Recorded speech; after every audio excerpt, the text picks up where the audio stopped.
이번에 그 노벨 수상자로 이제 한강 작가님이 선정이 됐는데 예상을 하셨을까요? 아, 혹시나. 오늘 신문 보니까 제가 예언을 했다라고 돼 있는데 아, 그래요? 네. 그 정도까지는 아니었고요. 네. 저는 한국문학이 노벨문학상에 가시권에 들어왔다. 그 얘기는 제가 했습니다. 근데 네. 올해 받을 거로는 어. 예상을 못했습니다. 네. 그 여러 가지 상황들을 쭉 지켜봤는데 제가 번역원장 취임했을 때가 2021년인데요. 네. 그때 돌아가서 한국문학이 해외에서 어떻게 인식되고 있는가 이거를 쭉 살펴봤더니 굉장히 이 전망이 밝았습니다. 그러니까 네. 그냥 한마디로 말씀드리면 한국문학 작품이 해외에서 어떤 상업적 예술 텍스트로 통하고 있다 이렇게 말씀드릴 수 있을 것 같아요. 그러니까 1년에 해외에서 번역 출판되는 종수가 200종이 넘었습니다. 그러니까 네. 번역 지원을 해주는 기관이 이제 정부 쪽에서는 한국문학번역원, 네. 민간 쪽에서는 교보생명에서 만든 네. 대산문화재단 두 기관이 하는데 1년에 200종 이상이 넘었는데 그 200종이 그러니까 공급자의 마음을 가지고 되는 게 아니라 네. 수요자, 그러니까 출판사와 독자가 원하는 책. 그러니까 시장이 어떻게 바뀌었냐면 초창기에는 한국문학 작품 해외에 소개하려면 공급자인 우리 쪽에서 네. 소개하고 싶은 작품 목록을 딱 정하죠. 네. 그래서 번역가를 모집을 합니다. 그래서 네. 번역가들이 나 이거 하겠다 그러면 이제 번역하고 번역이 끝나면 그 원고를 들고 네. 보따리 장사처럼 찾아다니는 겁니다. 아. 이거 해볼래? 근데 잘 안 됐어요. 근데 네. 2020년대에 들어와서 조금씩 바뀌더니 그 외국 출판사한테 선택권을 넘겨줬어요. 아. 니들이 하고 싶은 걸 해봐라. 네. 그랬더니 이분들이 2013년부터 그 제도를 처음 도입했는데 처음에는 네. 아주 미미했죠. 네. 그러다가 2020년대에 들어오니까 100건이 넘고 제가 어. 원장 취임하는 동안에 150건, 180건까지 올라가는데 네. 외국 출판사가 먼저 한국 작가 또는 한국 출판사한테 원하는 작품의 저작권 계약을 먼저 합니다. 그리고 선인세를 주고 네. 그 계약서를 가지고 번역원에 지원 신청을 하는 게 대부분이었어요. 그러니까 시장 환경이 급속하게 바뀌고 있구나. 네. 그리고 그 해외에 유명한 언론들 있지 않습니까? 네. 뭐 뉴욕타임스라든지 네. 뭐 프랑크푸르트 알게마이너 자르튼 이런 네. 각 국가의 유명한 신문들에서 한국 작가들의 작품 리뷰가 나오는 숫자가 굉장히 늘어납니다. 네. 그리고 좀 이따 말씀드리겠습니다만 2016년도에 한강 작가가 맨부커 인터내셔널을 받은 이후로부터 매년 한국 작가들이 해외에 여러 문학상의 후보로 막 올라가고요. 네. 적어도 한 해에 두세 개, 많을 때는 7, 8개씩의 네. 문학상을 받습니다. 그러니까 이런 환경들이 정말 놀랍다. 제가 이 일을 처음 시작한 게 1992년이었거든요. 네. 그때 노벨문학상은 그냥 목표였죠. 네. 근데 제가 번역원장을 하면서 여러 이런 통계들을 보면서 네. 상당히 한국문학의 여건이 좋아졌다. 그리고 이제 다니면서 만나고 또 이런 것들을 보면서 완전히 한국문학이 세계 문학계의 유력한 인사들 또는 유력한 출판사들한테 인식되고 있구나. 그래서 제가 작년 올해 사이에 많이 했던 게 노벨문학상은 가시권에 들어와 있다. 네. 다만 이제 시기에 관한 문제다. 그래서 이제 그 안에 제가 언급한 여러 명의 작가가 있었죠. 근데 네.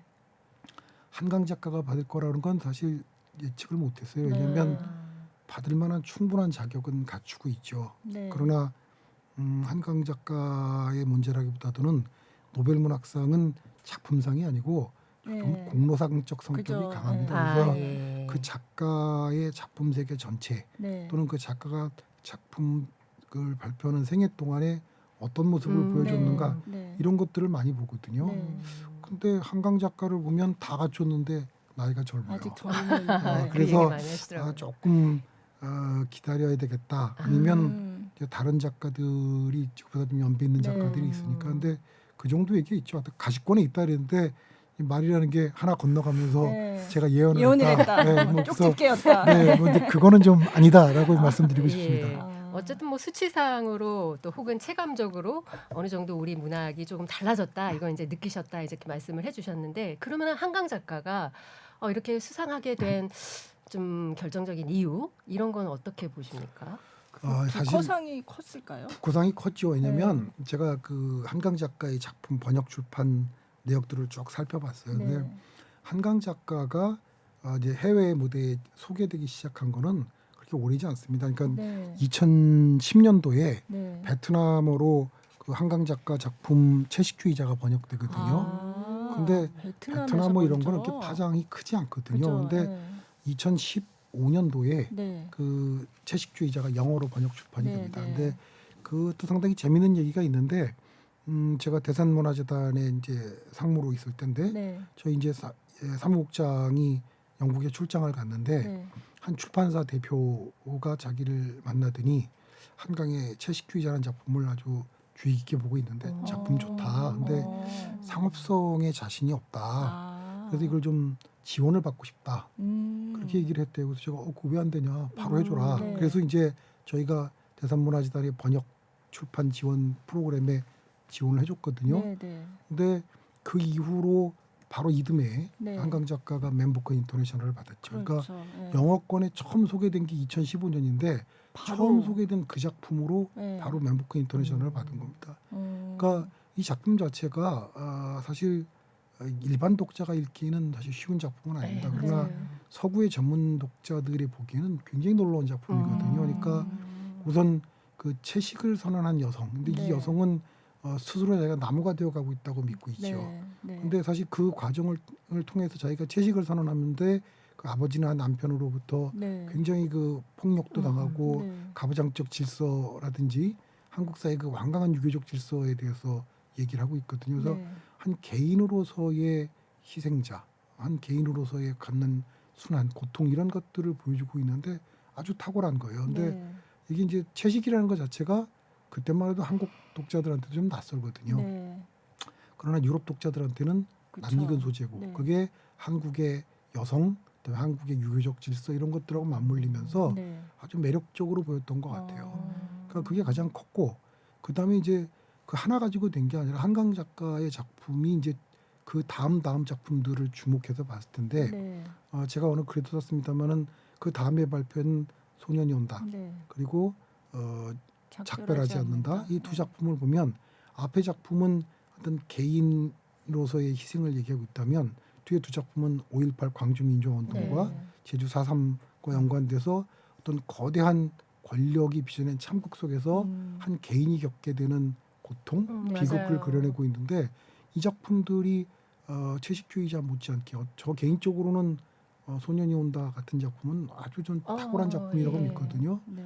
그게 아마 서구 독자들 또는 음. 세계 문학의 어떤 중심축에 있는 사람들한테 굉장히 강렬하게 인식을 준 것 같아요. 그러니까 네. 한 번에 되는 건 아니지만 이런 작품들의 단계들이 굉장히 효과적으로 먹혔던 것 같고요. 네. 좀 여기에서도 좀 비화를 얘기하자면 네.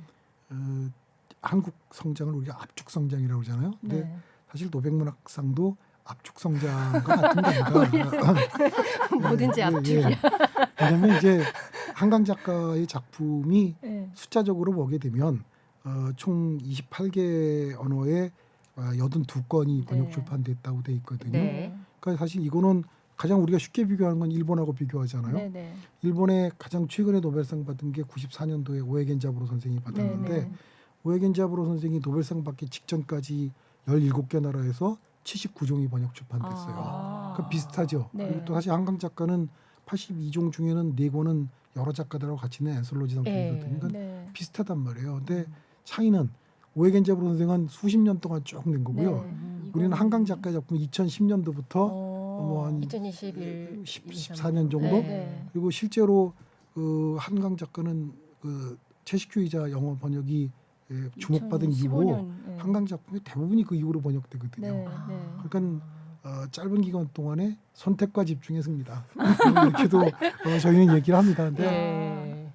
실제로 그런 전략을 택할 수밖에 없어요. 왜냐하면 그 한국 문학 작품을 정책적 번역 지원이라는 말을 많이 쓰는데 네. 이제 한국 문학 번역 해외 소개 역사를 쭉 토틀어 보면 사실 18세기까지 거슬러 올라갑니다. 아, 18세기요? 예, 이제 18세기 말에 네. 영국의 이제 미국이죠. 영어로 한국 민담집이 나옵니다. 그리고 그 1892년인가 93년도에 네. 그 프랑스의 망명간 그 김옥균을 예. 그 암살한 홍종호가 거기서 춘향전 심청전을 내요. 근데 아. 그거는 사실 번역이라고 보기는 어렵고요. 네. 일종의 번안에 가깝습니다. 아. 홍정호가 음. 번역하려고 춘향전 듣고 갔을 리가 없고 네. 자기가 이야기하고 네. 거기 이제 프랑스 작가 로진이라는 사람이 같이 듣고 하니까 아. 실제 원문을 보면 내용이 많이 틀려요. 어쨌든 그 처음에는 그렇게 고전들이 번역이 되는데 네. 주로 선교사들이나 뭐 이런 사람들이 한국 호기심을 가지고 번역을 많이 합니다. 네. 근데 우리가 번역 출판을 뭐 정책적으로 지원한다는 생각은 못 해봤죠. 근데 1968년도에 한국에서 도저히 받아들일 수 없는 사건이 하나 생깁니다. 그게 뭐냐면 네. 일본의 가바다 스나리가 음. 노벨문학상을 받았어요. 노벨문학상을 받았어요. 그 이제 네. 뭐랄까 아시아에서는 두 번째로 받은 네. 거죠. 근데 그렇죠. 인도의 타고로 그러면 네. 아시아지만 멀게 느껴지고 그죠. 남의 집 예. 같잖아요. 근데 옆나라에서. 일본이 받으면 이건 곤란하죠. 더구나 일본인데 네. 그래서 발칵 뒤집힙니다. 그래서 아.